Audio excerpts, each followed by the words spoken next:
नमस्ते। कभी सोचा है कुछ कंपनियां दूसरों से इतनी आगे क्यों निकल जाती हैं? असल में इसका एक बहुत बड़ा राज है, डाइवर्सिटी और इंक्लूजन। आजकल ये सिर्फ फैंसी शब्द नहीं रह गए हैं, बल्कि ये सक्सेस का असली फॉर्मूला है। तो चलिए आज इसी दिलचस्प टॉपिक में थोड़ा और अंदर चलते हैं।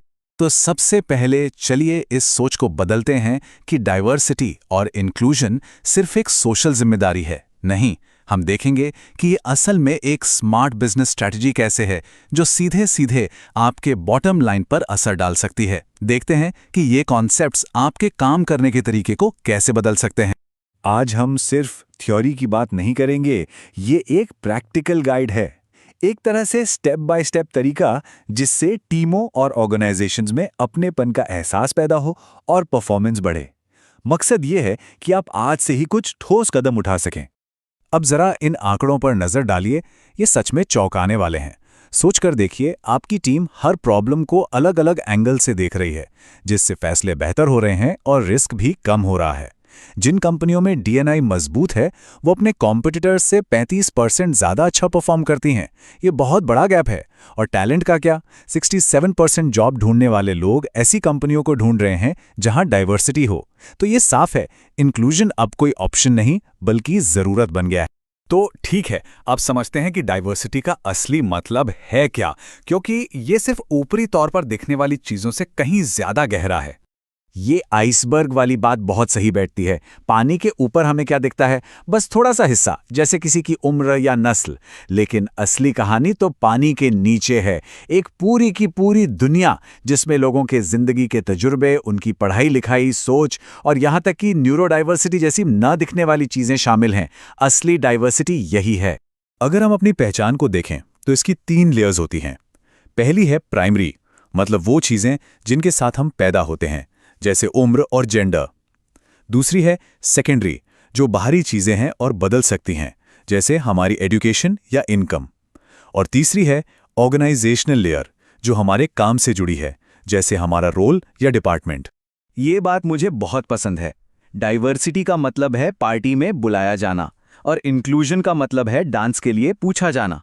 कितना सही कहा है ना? मतलब सिर्फ अलग अलग बैकग्राउंड के लोगों को इकट्ठा कर लेना ही डाइवर्सिटी नहीं है। इंक्लूजन तब होता है जब आप ये पक्का करते हैं कि हर कोई उस पार्टी का हिस्सा महसूस करे, डांस करे और एंजॉय करे। बिना इंक्लूजन के डाइवर्सिटी सिर्फ एक नंबर है और इसी वजह से अच्छे लोग कंपनी छोड़कर चले जाते हैं। चलिए अब एक बहुत जरूरी मुद्दे पर आते हैं। एक इंक्लूसिव माहौल बनाने में जो सबसे बड़ी रुकावट है वो हम सबके अंदर होती है, और वो है अनकॉन्शियस बायस। तो ये अनकॉन्शियस बायस है क्या चीज? देखिए, ये एक तरह के मेंटल शॉर्टकट्स हैं जो हमारा दिमाग तेजी से जानकारी प्रोसेस करने के लिए इस्तेमाल करता है। ये कोई नैतिक कमी नहीं है, बल्कि हमारे दिमाग की तेज इंस्टिंक्टिव सोच, जिसे सिस्टम 1 कहते हैं, उसका एक नेचुरल हिस्सा है।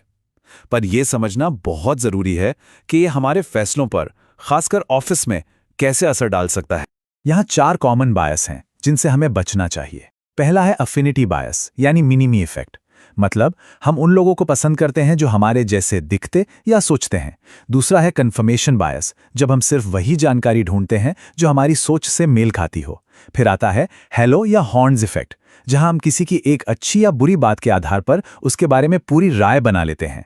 और आखिर में है एट्रीब्यूशन बायस, जब दूसरे गलती करें तो हम सोचते हैं कि वो ऐसे ही हैं, और जब हम करें तो कहते हैं कि हालात ही ऐसे थे। ये स्लाइड बहुत अच्छे से दिखाती है कि कैसे ये छोटे छोटे बायस एक एम्प्लॉय की पूरी जर्नी पर असर डालते हैं।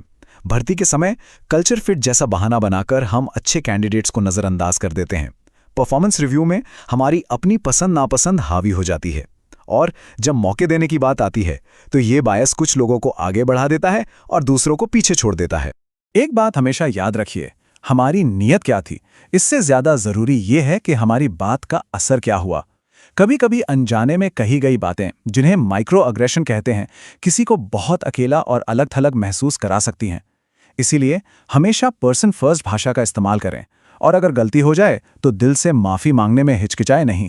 ठीक है, तो प्रॉब्लम तो समझ आ गई। अब बात करते हैं सॉल्यूशंस की।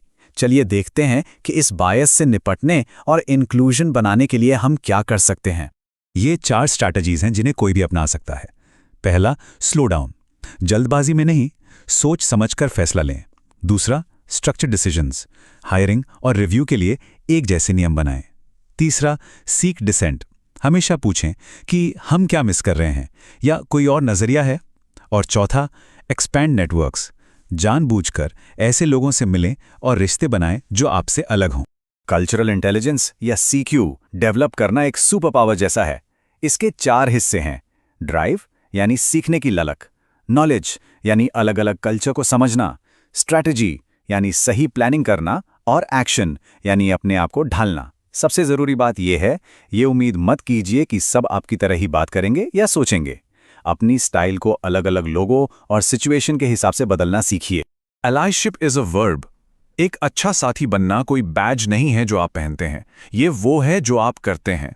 ये एक्टिव होकर दूसरों को सपोर्ट करने के बारे में है। इसके 3 पावरफुल तरीके हैं। पहला, स्पॉन्सरशिप, जो लोग मीटिंग में नहीं हैं उनकी तरफ से बोलना। दूसरा, एम्प्लीफिकेशन, ये पक्का करना कि हर किसी की बात सुनी जाए और उन्हें क्रेडिट मिले। और तीसरा, इंटरवेंशन, जब भी आप कुछ गलत या पक्षपात होता देखें तो सम्मान के साथ आवाज उठाएं। तो अब हम लगभग आखिर में आ गए हैं। चलिए अब इन व्यक्तिगत कदमों को उस बड़ी तस्वीर से जोड़ते हैं जो एक ऑर्गेनाइजेशन को एक स्थायी बदलाव लाने के लिए चाहिए होती है। एक इंक्लूसिव कल्चर की नींव हमेशा सेफ्टी यानी सुरक्षा पर टिकी होती है। इसके लिए एक साफ सुथरे ऑर्गेनाइजेशनल फ्रेमवर्क की जरूरत होती है। मतलब कानूनों का पालन हो, हैरेसमेंट और भेदभाव के लिए जीरो टॉलरेंस पॉलिसी हो, रिपोर्ट करने के लिए सेफ चैनल्स हों और हर कोई ये समझे कि अगर कुछ गलत देखो तो कुछ कहो। ये सबकी जिम्मेदारी है। तो यहां से हमें क्या सीख मिलती है? सबसे जरूरी बात, इंक्लूजन कोई एक दिन का इवेंट नहीं है। ये रोज रोज के छोटे छोटे लगातार किए जाने वाले कामों से बनता है। हमेशा सीखने के लिए तैयार रहिए, अपनी सोच को चैलेंज कीजिए और आज ही कोई एक एक्शन लेने का कमिटमेंट कीजिए। चाहे वो अपने नेटवर्क को बढ़ाना हो या किसी ऐसे साथी को क्रेडिट देना हो जिसकी बात सुनी नहीं गई। याद रखिए, डाइवर्सिटी एक फैक्ट है पर इंक्लूजन एक एक्ट है और ये आपके हाथ में है। आज का ये सेशन देखने के लिए आपका बहुत बहुत धन्यवाद। उम्मीद है कि इससे आपको अपने वर्क प्लेस को और भी ज्यादा इंक्लूसिव बनाने की प्रेरणा मिली होगी।